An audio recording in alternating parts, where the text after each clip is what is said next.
Hello guys, welcome back to a new video. CFTRIಯಲ್ಲಿ JSA ಮತ್ತು junior stenographer requirement ಆಗಿತ್ತು. ಇವಾಗ ಜೂನಿಯರ್ ಸ್ಟೆನೋಗ್ರಾಫರ್ಗೆ ಎಕ್ಸಾಮ್ ಡೇಟ್ನ ಅನೌನ್ಸ್ ಮಾಡಿದ್ದಾರೆ. ಹೀಗಾಗಿ JSAಗೆ ಮತ್ತು ಜೂನಿಯರ್ ಸ್ಟೆನೋಗ್ರಾಫರ್ಗೆ ಎಕ್ಸಾಮ್ ಪ್ರೊಸೀಸರ್ ಯಾವ ರೀತಿಯಾಗಿರ್ತದೆ, ಯಾವ ಯಾವ ಸಿಲೆಬಸ್ನ ಅದರಲ್ಲಿ ಬರ್ತದೆ, ಹಾಗೂ ಎಕ್ಸಾಮ್ ಮೋಡ್ ಯಾವ ರೀತಿಯಾಗಿರ್ತದೆ, ಎಷ್ಟು ಅಂಕದ ಎಕ್ಸಾಮ್ ನಡೆಸ್ತಾರೆ ಮತ್ತು ಯಾವ್ಯಾವ ಒಂದು ಸಬ್ಜೆಕ್ಟ್ ಇರ್ತದೆ ಅಂತ ಸಂಪೂರ್ಣ ಮಾಹಿತಿ ಈ ಒಂದು ವಿಡಿಯೋದಲ್ಲಿ ನೋಡೋಣ. ಫಸ್ಟು ಇವಾಗ ಜೂನಿಯರ್ ಸ್ಟೆನೋಗ್ರಾಫರ್ನ ಎಕ್ಸಾಮ್ ಡೇಟ್ ಯಾವಾಗ ಅಂತ ನೋಡೋಣ. ಬನ್ನಿ, ಫಸ್ಟು ಈ ಎಕ್ಸಾಮ್ ಡೇಟ್ ಬಂದ್ಬಿಟ್ಟು 7 ಮತ್ತು 8ನೇ ತಾರೀಕು ಜೂನ್ ತಿಂಗಳಲ್ಲಿ ಎಕ್ಸಾಮ್ ಇರುತ್ತೆ. ಇದು ಬಂದ್ಬಿಟ್ಟು ಮೈಸೂರಲ್ಲಿ ಇರುತ್ತೆ. ನಮ್ಮ ಕರ್ನಾಟಕದಲ್ಲಿ ಮೈಸೂರಲ್ಲಿ ಮಾತ್ರ ಇರೋದು ಇದು. ಹೀಗಾಗಿ ಮೈಸೂರಲ್ಲೇ ಎಕ್ಸಾಮ್ ಬರಿಬೇಕಾಗುತ್ತೆ. ನೆಕ್ಸ್ಟ್ ಇನ್ನೊಂದು ಇಂಪಾರ್ಟೆಂಟ್ ವಿಷಯ ಏನಪ್ಪ ಅಂತಂದ್ರೆ 29/5/2025ರಿಂದ 3/6/2025 ಒಳಗಾಗಿ ನೀವು ಹಾಲ್ ಟಿಕೆಟ್ನ ಡೌನ್ಲೋಡ್ ಮಾಡ್ಕೋಬೇಕು. ಇಲ್ಲ ಅಂದರೆ ಹಾಲ್ ಟಿಕೆಟ್ನ ಡೌನ್ಲೋಡ್ ಆಗಲ್ಲ. ಡೌನ್ಲೋಡ್ ಆಗಿಲ್ಲ ಅಂದರೆ ಎಕ್ಸಾಮ್ಗೆ ಹೋಗೋಕ್ಕಾಗಂಗಿಲ್ಲ. ಸೊ ಆದಷ್ಟು ಎಲ್ಲರೂ 29ನೇ ತಾರೀಕಿಂದ 3ನೇ ತಾರೀಕಿನೊಳಗಾಗಿ ಹಾಲ್ ಟಿಕೆಟ್ನ ಡೌನ್ಲೋಡ್ ಮಾಡ್ಕೊಳ್ಳಿ ಕಂಪಲ್ಸರಿಯಾಗಿ. ನೆಕ್ಸ್ಟ್ ಬಂದ್ಬಿಟ್ಟು ಇದಕ್ಕೆ ಎಷ್ಟು ಜನ ಅಪ್ಲೈ ಮಾಡಿದ್ದಾರೆ ಅಂತಂದರೆ, ಇದಕ್ಕೆ ಬಂದ್ಬಿಟ್ಟು 2385 ಜನ ಅಪ್ಲೈ ಮಾಡಿದ್ರು. ಅದರಲ್ಲಿ 2164 ಜನ ಅಪ್ಲೈ ಮಾಡಿರೋ ಅಪ್ಲಿಕೇಶನ್ ಬಂದ್ಬಿಟ್ಟು 2385. ಬಟ್ ವ್ಯಾಲಿಡ್ ಅಪ್ಲಿಕೇಶನ್ ಬಂದ್ಬಿಟ್ಟು 2164 ವ್ಯಾಲಿಡ್ ಅಪ್ಲಿಕೇಶನ್ಸ್ ಇದಾವೆ. ಇವಾಗ ಇದು ಪೋಸ್ಟ್ ಬಂದ್ಬಿಟ್ಟು 6 ಪೋಸ್ಟಿಗೆ 2164 ಜನ ಕಾಂಪಿಟೇಟರ್ಸ್ ಇದ್ದಾರೆ. ಸೊ ಈ ಥರ ಒಂದು ಎಕ್ಸಾಮ್ ಪ್ಯಾಟರ್ನ್ ಯಾವ ರೀತಿಯಾಗಿರ್ತದೆ ಅಂತ ನೋಡೋಣ ಬನ್ನಿ. ಫಸ್ಟು JSA ಎಕ್ಸಾಮ್ ಯಾವ ರೀತಿಯಾಗಿರ್ತದೆ ಅಂತ ನೋಡೋಣ. ನೆಕ್ಸ್ಟು ಆಮೇಲೆ ಜೂನಿಯರ್ ಸ್ಟೆನೋಗ್ರಾಫರ್ದು ನೋಡೋಣ. JSAಯಲ್ಲಿ ಎಕ್ಸಾಮಿನೇಷನ್ ಮೋಡ್ ಬಂದ್ಬಿಟ್ಟು CBT ಇರುತ್ತೆ, ಅಂದರೆ ಕಂಪ್ಯೂಟರ್ ಬೇಸ್ಡ್ ಎಕ್ಸಾಮಿನೇಷನ್ ಇರ್ತದೆ. ಹಾಗೆ ಮೀಡಿಯಮ್ ಬಂದ್ಬಿಟ್ಟು ಇಂಗ್ಲೀಷ್ ಮತ್ತು ಹಿಂದಿ 2 ಮೀಡಿಯಮಲ್ಲಿ ಇರುತ್ತದೆ. ಮತ್ತು ಸ್ಟ್ಯಾಂಡರ್ಡ್ ಬಂದ್ಬಿಟ್ಟು 12ನೇ ಕ್ಲಾಸಿನ ಒಳಗಡೆ ಇರುವ ಒಂದು ಸಿಲೆಬಸ್ ಇರ್ತದೆ. ಅಂಕಗಳು ಬಂದ್ಬಿಟ್ಟು ಕ್ವಶನ್ಸ್ ಬಂದ್ಬಿಟ್ಟು 200 ಕ್ವಶನ್ಸ್ ಇರ್ತದೆ. ಟೈಮ್ ಬಂದ್ಬಿಟ್ಟು 2.5 ಗಂಟೆ ಇರ್ತದೆ. 2 ಗಂಟೆ 30 ನಿಮಿಷ ಇರ್ತದೆ. ಇದರಲ್ಲಿ 2 ಪೇಪರ್ಸ್ ಇರ್ತದೆ. ಇಲ್ಲಿ JSAಯಲ್ಲಿ 2 ಪೇಪರ್ ಇರ್ತದೆ, ಫಸ್ಟ್ ಪೇಪರು ಮತ್ತು ಸೆಕೆಂಡ್ ಪೇಪರ್ ಅಂತ. ಫಸ್ಟ್ ಪೇಪರಲ್ಲಿ ಮೆಂಟಲ್ ಎಬಿಲಿಟಿ ಟೆಸ್ಟ್ ಇರ್ತದೆ. ಅದರಲ್ಲಿ 100 ಕ್ವಶನ್ಸ್ ಇರ್ತದೆ. ಅದಕ್ಕೆ 200 ಅಂಕಗಳು ಬರ್ತವೆ. ಇದರಲ್ಲಿ ಯಾವುದೇ ರೀತಿಯಾಗಿ ನೆಗೆಟಿವ್ ಮಾರ್ಕ್ಸ್ ಇರಲ್ಲ. ನೀವು ಎಲ್ಲರೂ 100ಕ್ಕೆ 100 ಟಿಕ್ ಮಾಡಿ ಬನ್ನಿ. ಯಾವುದಾದ್ರೂ ನಿಮಗೆ ಡೌಟಲ್ಲಿದ್ದರೂ ಕೂಡ ಬಿಟ್ಟು ಬರೋಕ್ಕೆ ಹೋಗಬೇಡಿ. ಎಲ್ಲನೂ ರೈಟ್ ಮಾರ್ಕ್ ಮಾಡಿ ಬರಬೇಕು. ಯಾಕಂತಂದರೆ ನೆಗೆಟಿವ್ ಮಾರ್ಕ್ಸ್ ಇಲ್ಲ, ಮತ್ತೇನಕ್ಕೆ ಬಿಡ್ತೀರಾ.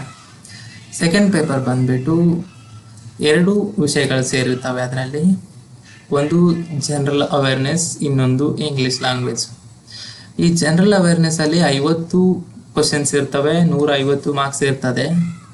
ಹಾಗೂ ಇದರಲ್ಲಿ ನೆಗೆಟಿವ್ ಮಾರ್ಕ್ಸ್ ಬಂದ್ಬಿಟ್ಟು 1 ಕ್ವಶನ್ಗೆ 1 ಮಾರ್ಕ್ಸ್ ಇರ್ತದೆ. ಹಾಗೆ ಇಂಗ್ಲೀಷ್ ಲ್ಯಾಂಗ್ವೇಜಲ್ಲಿ 50 ಪ್ರಶ್ನೆಗಳು 150 ಮಾರ್ಕ್ಸ್ ಇರ್ತದೆ. ನೆಗೆಟಿವ್ 1 ಅಂಕ ಇರ್ತದೆ.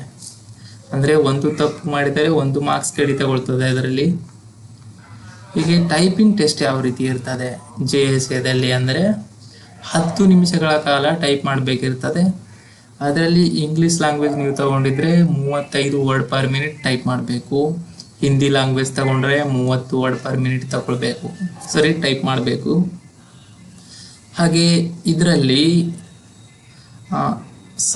ಇಂಗ್ಲೀಷಲ್ಲಿ ಬಂದ್ಬಿಟ್ಟು 10,500 kdph ಅಂದರೆ ಕೀ ಡಿಪ್ರೆಷನ್ ಪರ್ ಅವರ್ ಅಂತ ಬರ್ತದೆ. ಅಂದರೆ ನಾವು ಕಾಮನ್ ಆಗಿ ಹೇಳೋದು ಕೀ ಸ್ಟ್ರೋಕ್ಸ್ ಅಂತ ಹೇಳ್ತೀವಲ್ಲ. ಇದು ಯಾವ ರೀತಿ ಅಂತಂದರೆ ಸ್ಪೇಸ್ ಇಟ್ಕೊಂಡು ಅಲ್ಫಾಬೆಟ್ ಇಟ್ಕೊಂಡು ನಂಬರ್ ಕೀ ಎಲ್ಲನೂ ಕೂಡ ಕೌಂಟ್ ಆಗ್ತದೆ. ನೀವು 10 ನಿಮಿಷದಲ್ಲಿ 10,500 ಕೀ ಡಿಪ್ರೆಷನ್ನ ಟೈಪ್ ಮಾಡಬೇಕು ಅಂತ ಹೇಳ್ತಾರೆ. ಸೊ ಈ ಹಿಂದಿ ಬಂದುಬಿಟ್ರೆ 9,000 ಕೀ ಸ್ಟ್ರೋಕ್ನ ಟೈಪ್ ಮಾಡಬೇಕಾಗಿರ್ತದೆ.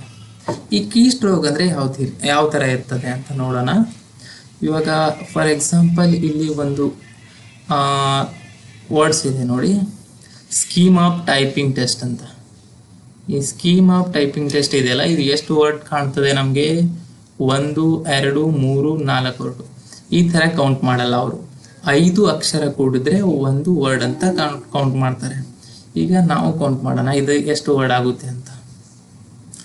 1 2 3 4 5 6 7 8 9 10 11 12 13 14 15 16 17 18 19 20. ಇಲ್ಲಿಗೆ 4 ವರ್ಡ್ ಆದವು. ಇದೊಂದು ಎಕ್ಸ್ಟ್ರಾ ಅಕ್ಷರ ಉಳಿತು. 21 ಕೀ ಸ್ಟ್ರೋಕ್ಸ್ ಇದೆ ಇದರಲ್ಲಿ. ಸ್ಪೇಸ್ ಕೂಡ ಕನ್ಸಿಡರ್ ಆಗುತ್ತೆ, ಬ್ಯಾಕ್ ಸ್ಪೇಸ್ ಮಾತ್ರ ಕನ್ಸಿಡರ್ ಆಗಲ್ಲ. ಉಳಿದ ಎಲ್ಲ ಕೀ ಸ್ಟ್ರೋಕ್ಸ್ ಕೂಡ ಯಾವ ಒಂದು ಕೀ ಟಚ್ ಮಾಡಿದ್ರು ಕೂಡ ಅಲ್ಲಿ ಕೌಂಟ್ ಆಗುತ್ತೆ. ಈ ರೀತಿಯಾಗಿ ನೀವು 5 ಕೀನ ಟಚ್ ಮಾಡಿದ್ರೆ ನಿಮಗೆ ಒಂದು ವರ್ಡ್ ಆಗಿ ಕೌಂಟ್ ಆಗುತ್ತೆ ಅಲ್ಲಿ. ನೆಕ್ಸ್ಟ್ ಬಂದ್ಬಿಟ್ಟು ಹಿಂದಿಯಲ್ಲಿ 9000 ಮಾಡಬೇಕು. ಹಿಂದಿಯಲ್ಲಿ ಕೂಡ 5 ಕೀ ಸ್ಟ್ರೋಕ್ಸ್ಗೆ ಒಂದು ವರ್ಡ್ ಆಗುತ್ತೆ. ಕನ್ನಡದಲ್ಲಿ ಇಂಗ್ಲೀಷಲ್ಲಿ 5 ಕೀ ಸ್ಟ್ರೋಕ್ಸ್ಗೆ ಒಂದು ವರ್ಡ್ ಆಗುತ್ತೆ. ನೆಕ್ಸ್ಟ್ ಬಂದ್ಬಿಟ್ಟು ಇದು ಜೂನಿಯರ್ ಸ್ಟೆನೋಗ್ರಾಫರ್ ಯಾವ ರೀತಿಯಾಗಿ ಎಕ್ಸಾಮ್ ಇರುತ್ತೆ ಅಂತ ನೋಡೋಣ ಬನ್ನಿ. ಎಕ್ಸಾಮ್ ಮೋಡ್ ಇದು ಕೂಡ CBT ಮೋಡಲ್ಲೇ ಇರ್ತದೆ, ಅಂದರೆ ಕಂಪ್ಯೂಟರ್ ಬೇಸ್ಡ್ ಎಕ್ಸಾಮ್ ಇರುತ್ತೆ.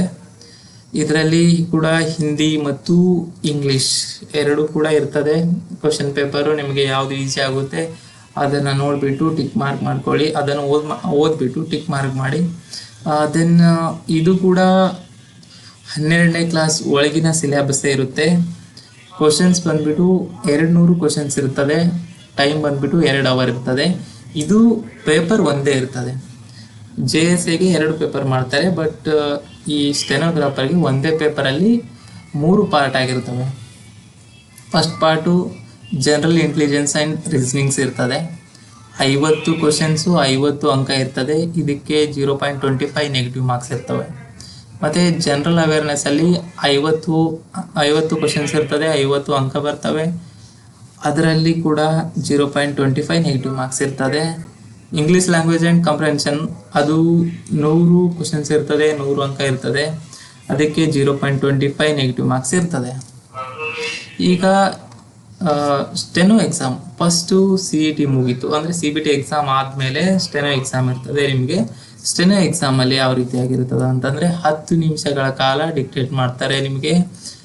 ಇಂಗ್ಲೀಷ್ ಅಥವಾ ಹಿಂದಿ ನಿಮ್ಮ ಯಾವ ಲ್ಯಾಂಗ್ವೇಜ್ನ ಸೆಲೆಕ್ಟ್ ಮಾಡ್ಕೊಂಡಿರ್ತೀರ ಆ ಲ್ಯಾಂಗ್ವೇಜಲ್ಲಿ 10 ನಿಮಿಷಗಳ ಕಾಲ ಡಿಕ್ಟೇಟ್ ಮಾಡ್ತಾರೆ. ಅದು 80 ವರ್ಡ್ ಪರ್ ಮಿನಿಟ್ ಡಿಕ್ಟೇಟ್ ಮಾಡಿರ್ತಾರೆ.